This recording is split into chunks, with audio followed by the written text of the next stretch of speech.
Hey everyone, I'm Jerry James Stone, and today's video is a delicious Mexican-inspired pasta. It has a cilantro pesto, roasted corn, it's just to die for. I think you're really gonna like it, so let's get to making it. Okay, so to make this cilantro pesto, first we're gonna start off with some pine nuts and some fresh garlic. Then I'm gonna add in my avocado oil. I like to chop up the more robust items first, especially in a pesto. So I'm just gonna go ahead and chop these. I add in some salt, and now the fresh cilantro.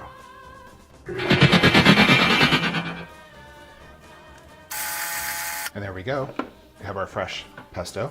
Okay, so to make the pasta, brought some water to a boil, and now I'm gonna properly salt it. For every quart of water, you wanna add about a teaspoon of salt. Now go ahead and add in our pasta and just get that all submerged in the water.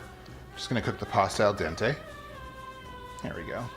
Okay, that's looking pretty good there. I think we're ready to drain this pasta out.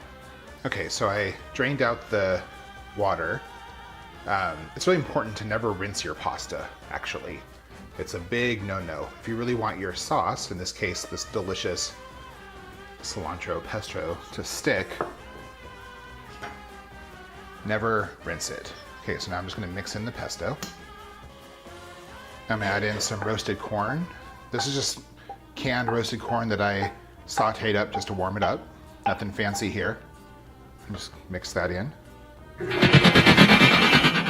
Next, I'm adding in some Cotija cheese. And there we go, we have our Mexican pasta. Looks so good. Tastes even better. Now this looks really good. Oh yeah. Okay, right? Let me know what you think. I want to know. Give me a thumbs up if you like this recipe and this video, or if you just like me, it's okay. And drop me a comment if there's something you want to talk about. I want to hear from you. Subscribe if you're a first-time viewer, and I'll see you guys next time. Get the heck out.